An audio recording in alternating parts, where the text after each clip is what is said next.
اعوذ باللہ من الشیطان الرجیم۔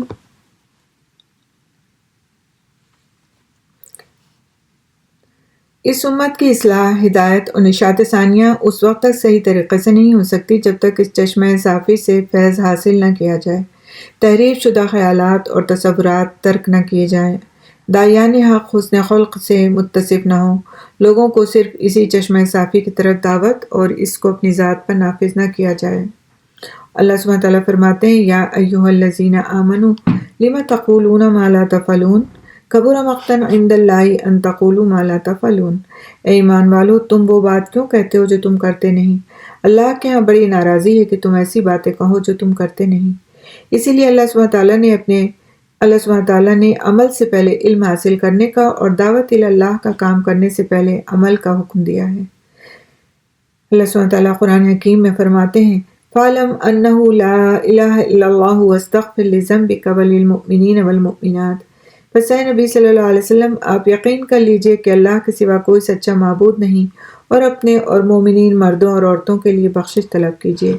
نیز اللہ سبحانہ تعالیٰ قرآن حکیم میں فرماتے ہیں، وَالْعَصْرِ إِنَّ الْإِنسَانَ لَفِي خُسْرٍ إِلَّا الَّذِينَ آمَنُوا وَعَمِلُوا الصَّالِحَاتِ وَتَوَاصَوْا بِالْحَقِّ وَتَوَاصَوْا بِالصَّبْرِ۔ قسم ہے اس زمانے کی، یقیناً انسان خسارے میں ہے، مگر وہ لوگ جو ایمان لائے اور انہوں نے نیک کام کیے اور ایک دوسرے کو حق کی تاکید کی اور ایک دوسرے کو صبر کی تلقین کی۔ اس صورت میں بھی اللہ سبحانہ تعالیٰ نے عمل کو دعوت سے مقدم بیان کیا ہے،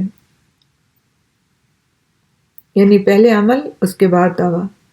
پہلے سب سے پہلا اسٹیپ کیا ہے؟ علم حاصل کرے انسان، علم کے بعد عمل شروع کرے اور عمل کے بعد دعویٰ کا کام شروع کرے۔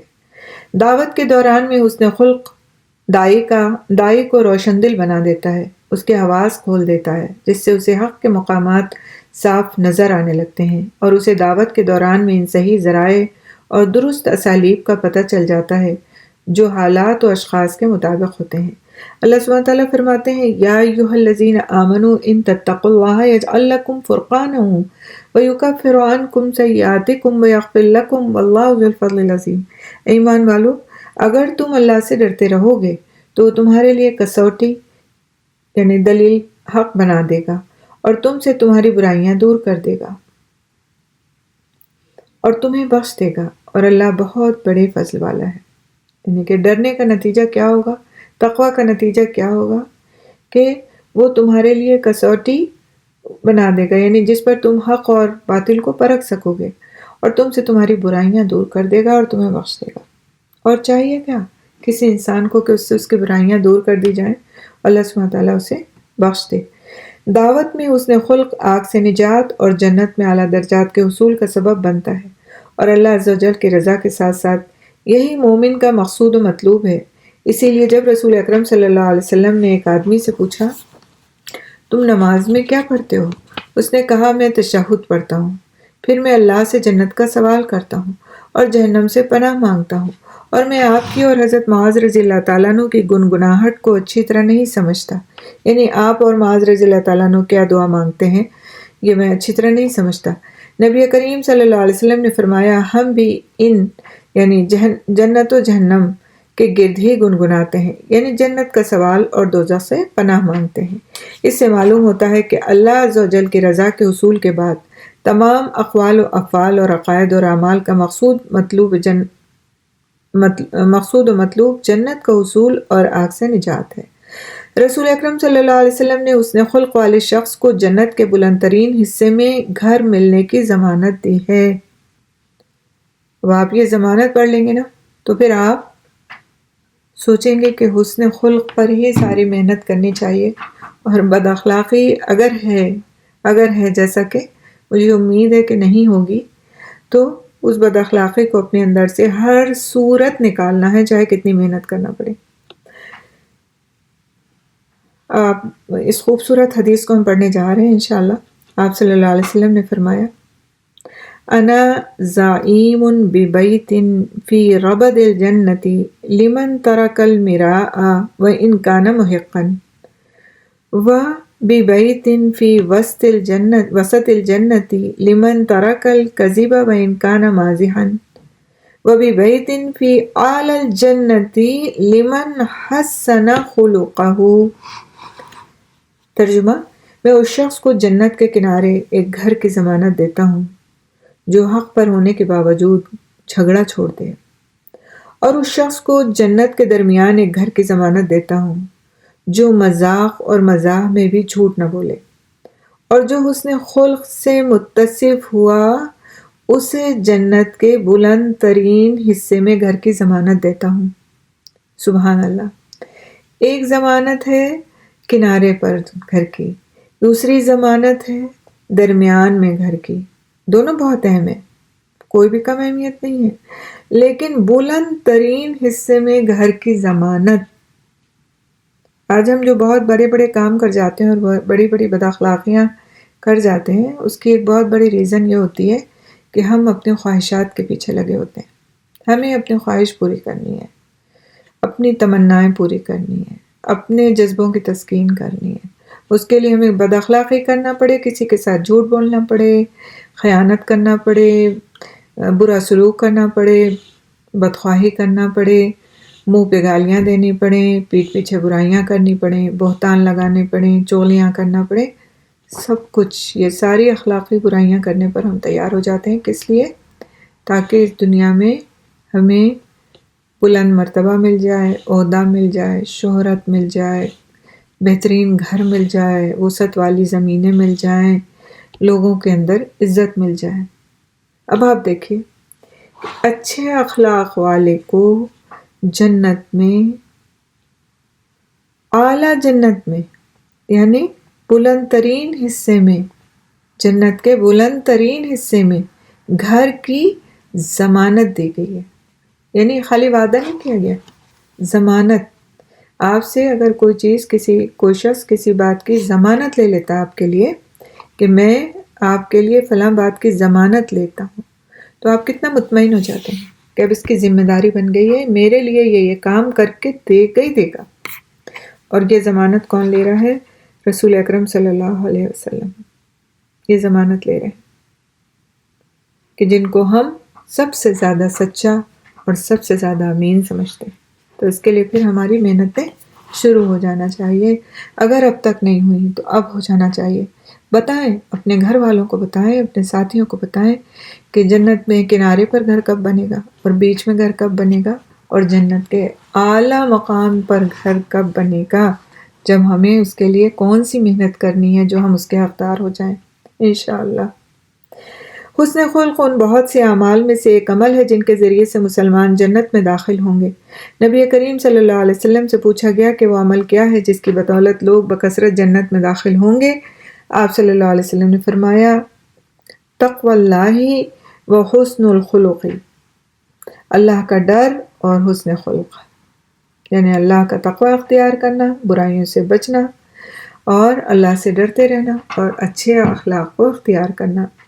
رسول اکرم صلی اللہ علیہ وسلم نے فرمایا کہ آگ ہر عاجز طبع اور نرم مزاج شخص پر حرام ہے۔ حضرت عبداللہ بن مسعود رضی اللہ تعالیٰ عنہ فرماتے ہیں، رسول اکرم صلی اللہ علیہ وسلم نے فرمایا، میں تمہیں بتاؤں کہ کون سا شخص آگ پر حرام ہے یا کس شخص پر آگ حرام ہے؟ ہر وہ شخص جو لوگوں سے قریب ہو، عاجز طبع اور نرم مزاج ہو۔ آپ پرکھ لیں اپنے آپ کو، آگ کو اپنے اوپر حرام کرنا ہے تو اپنے آپ کو خود پرکھ لیں۔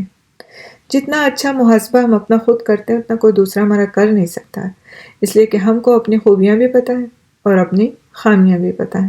دوسروں کو ہماری بہت ساری خوبیاں نہیں پتہ ہوتی اور بسا اوقات ہماری بہت ساری خامیاں بھی پتہ نہیں ہوتی۔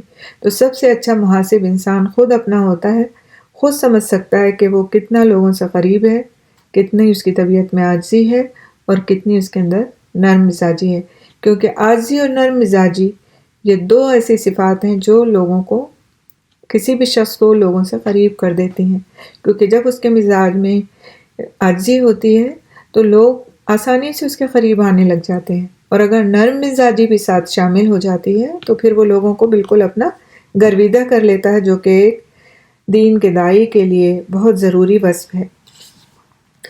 اخلاق حسنہ کی پابندی۔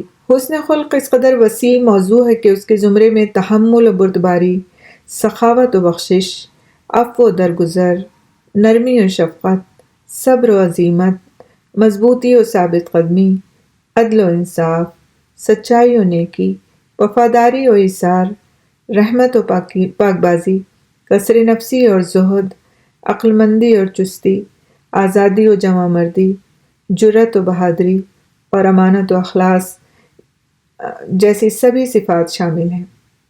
اللہ تعالیٰ کے راستے کی طرف دعوت کے دوران میں ان تمام اوصاف کی ضرورت پڑتی ہے۔ باقی رہا وہ خلق عظیم جس کی بنا پر اللہ تعالیٰ نے نبی کریم صلی اللہ علیہ وسلم کی مدح و ستائش فرمائی ہے، تو در حقیقت اس سے مراد مکمل دین ہے۔ حسن خلق تو صرف اس کا ایک جزو ہے، جیسا کہ علامہ ابن تیمیہ رحمۃ اللہ علیہ نے اپنے فتاویٰ میں بیان فرمایا ہے۔ امام ابن القیم رحمۃ اللہ علیہ نے اپنی کتاب مدارج السالکین میں فرمایا کہ حسن خلق کے 4 اساسی ارکان ہیں، ان کے بغیر یہ قائم نہیں رہ سکتا، جس میں سے پہلا صبر ہے، دوسرا عفت و پاک بازی ہے، تیسرا بہادری ہے اور چوتھا عدل اور انصاف ہے۔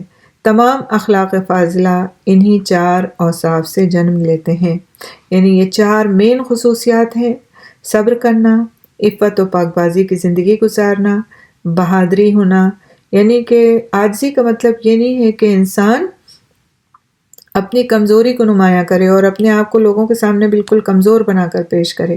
بہادری اس کی طبیعت میں ہونا چاہیے۔ بہادری کا مطلب یہ نہیں کہ جنگ میں جا کر کے بس وہ ہتھیار اٹھا لے یا پھر لوگوں کے سامنے سینہ تان کر کھڑا ہو جائے۔ بہادری، سب سے بڑا بہادر کس کو کہا گیا ہے؟ جو غصے کے وقت اپنے غصے پر قابو پا لے، وہ بہادر ہے۔ جو کسی بھی ایسے وقت پر اپنے جذبات کو کنٹرول کر لے جبکہ جذبات کے باہر آ کر دوسروں کو نقصان پہنچانے کا اندیشہ ہو، اپنی زبان کو روک لے، اپنے ہاتھ پیروں کو روک لے، یہ بہادری ہے۔ اپنے نفس پر قابو پا لے، یہ بہادری ہے۔ اور عدل و انصاف، تو یہ جو 4 چیزیں ہیں، صبر، عفت و پاک بازی، بہادری اور عدل انصاف، تمام اخلاق فاضلہ انہی 4 اوصاف سے جنم لیتے ہیں، یعنی یہ مین 4 چیزیں ہیں، 4 اوصاف ہیں، 4 خصائل ہیں، اور پھر باقی کی چیزیں انہی کے ذریعے سے قائم ہوتی ہیں، باہر آتی ہیں۔ رسول اکرم صلی اللہ علیہ وسلم زندگی بھر انہی صفات عالیہ کے قائل اور عامل رہے، یعنی آپ صلی اللہ علیہ وسلم کے اندر یہ چیزیں بدرجہ اتم موجود تھیں اور آپ صلی اللہ علیہ وسلم ان پر کاربند تھے۔ اللہ تعالیٰ سے بہت دعا ہے، عاجزی کے ساتھ دعا ہے کہ اللہ سبحانہ تعالیٰ ہم کو ہمارے نبی پاک صلی اللہ علیہ وسلم کے بتائے ہوئے راستے پر چلنے کی توفیق عطا فرمائے، ان اخلاق عالیہ سے ہم کو متصف فرما دے کہ اس کے بعد ہم جنت کے اعلیٰ مقام پر اعلیٰ درجوں میں رہنے کے لائق ہو جائیں اور اس گھر کے اقدار ہو جائیں جو اچھے اخلاق والوں کے لیے جن کی ضمانت دی گئی ہے۔ اللہ سبحانہ تعالیٰ ہم سب کو بہترین اخلاق والا بنائے اور ہمیں اپنے بندوں کے لیے خیر خواہی کرنے والا اور بہترین طریقے سے ان کے ساتھ معاملہ کرنے والا بنائے۔ آمین ثم آمین۔ سبحان اللہ بحمدہ، سبحانک اللہم بحمدک، نشہد ان لا الہ الا انت، نستغفرک ونتوب الیک۔